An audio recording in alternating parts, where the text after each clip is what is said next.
ಇನ್ನು ಜೂನ್ 4ರ ಲೋಕಸಭಾ ಚುನಾವಣಾ ಫಲಿತಾಂಶದತ್ತ ಎಲ್ಲರ ಚಿತ್ತ ನೆಟ್ಟಿದೆ. ಆದರೆ ಜೂನ್ 4ರ ಬಳಿಕ ನಮ್ಮ ರಾಜ್ಯದಲ್ಲಿ ಏನಾಗುತ್ತೆ, ಸರ್ಕಾರದಲ್ಲಿ ಏನಾದ್ರು ಬದಲಾವಣೆ ಆಗ್ಬಿಡುತ್ತಾ ಅನ್ನೋ ಪ್ರಶ್ನೆಯೂ ಎದ್ದಿದೆ. ಯಾಕಂದ್ರೆ ಮಹಾರಾಷ್ಟ್ರ ಸಿಎಂ ಏಕನಾಥ ಶಿಂಧೆ ಆಡಿರುವಂತಹ ಆಪರೇಷನ್ ಮಾತೀಗ ರಾಜ್ಯ ರಾಜಕಾರಣದಲ್ಲಿ ಸಂಚಲನ ಸೃಷ್ಟಿಸಿದೆ.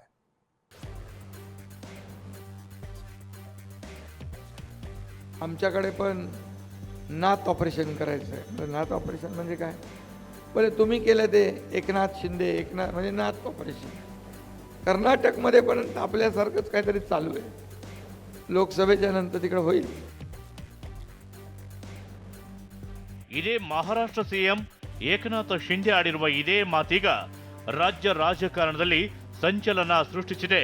ಕರ್ನಾಟಕದಲ್ಲಿ ಆಪರೇಷನ್ ಮಾಡಲು ನನಗೆ ಆಮಂತ್ರಣ ನೀಡಿದ್ದಾರೆಂಬ ಏಕನಾಥ ಶಿಂಧೆ ಹೇಳಿಕೆಗೆ ರಾಜ್ಯ ಕಾಂಗ್ರೆಸ್ ನಾಯಕರು ಕೌಂಟರ್ ಕೊಡ್ತಿದ್ದಾರೆ. ಇವತ್ತು ಕೂಡ ಸಿಎಂ ಸಿದ್ದರಾಮಯ್ಯರನ್ನ ಭೇಟಿಯಾಗಿದ್ದ ಸಚಿವ ಎಂಬಿ ಪಾಟೀಲ್ ಹಲವು ವಿದ್ಯಮಾನಗಳ ಬಗ್ಗೆ ಚರ್ಚಿಸಿದ್ದಾರೆ. ಇದೇ ವೇಳೆ ಏಕನಾಥ ಶಿಂಧೆ ಹೇಳಿಕೆ ಬಗ್ಗೆಯೂ ಚರ್ಚೆ ನಡೆಸಿದ್ದಾರೆ ಎನ್ನಲಾಗಿದೆ. ಇನ್ನು ಶಿಂಧೆ ಹೇಳಿಕೆಯ ಬಗ್ಗೆ ಪ್ರತಿಕ್ರಿಯಿಸಿರುವ ಸಚಿವ ಎಂಬಿ ಪಾಟೀಲ್ ಚುನಾವಣೆ ನಂತರ ಮಹಾರಾಷ್ಟ್ರ ಸರ್ಕಾರವೇ ಬೀಳಲಿದೆ ಅಂತ ಭವಿಷ್ಯ ನುಡಿದಿದ್ದಾರೆ.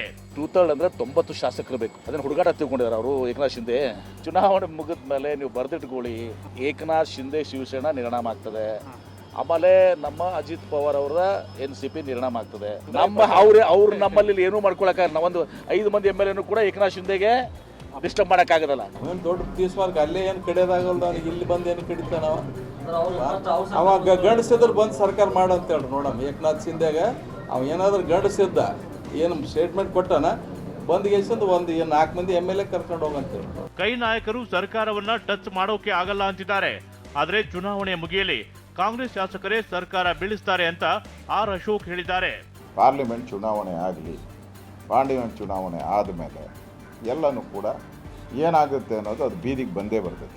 ಯಾಕಾದರೂ ಕಾಂಗ್ರೆಸ್ ಗೆಲ್ತು ಅಂತ ಕಾಂಗ್ರೆಸ್ ಶಾಸಕರಿಗೆ ಅನಿಸ್ಬಿಟ್ಟಿದೆ. ಆ ಪರಿಸ್ಥಿತಿ ಇದೆ. ಕಾಂಗ್ರೆಸ್ ಅವರೇ ಸರ್ಕಾರವನ್ನು ಬೀಳಿಸ್ತಾರೆ. ಅದಕ್ಕೆ ಬೇರೆ ಪಾರ್ಟಿಯವ್ರು ಬೇಕಾಗಿಲ್ಲ. ಕಾಂಗ್ರೆಸ್ ಅವರು ಬೇಕಾದಷ್ಟು ಜನ ರೆಡಿಯಾಗಿ ನಿಂತಿದ್ದಾರೆ ಬೀಳಿಸೋದಕ್ಕೆ ಸರ್ಕಾರ. ಯಾವ ಭಾರದಿಂದ ಕುಸಿಯುತ್ತೆ ಅನ್ನೋದು ನೋಡೋಣ. ಅದು DK ಶಿವಕುಮಾರ್ ಅವರ ಭಾರದಿಂದ ಕುಸಿತದೋ, ಮುಖ್ಯಮಂತ್ರಿಗಳ ಭಾರದಿಂದ ಈ ಸರ್ಕಾರ ಕುಸಿತದೋ ಅನ್ನೋದನ್ನ ಬಿಜೆಪಿ ಕಾದು ನೋಡ್ತಾ ಇದೆ. ಅವರ ಭಾರದಿಂದ ಕುಸಿತಾ ಇರುವಂತ ಸಂದರ್ಭದಲ್ಲಿ ನಾವು ಅದನ್ನು ನೋಡ್ತೇವೆ.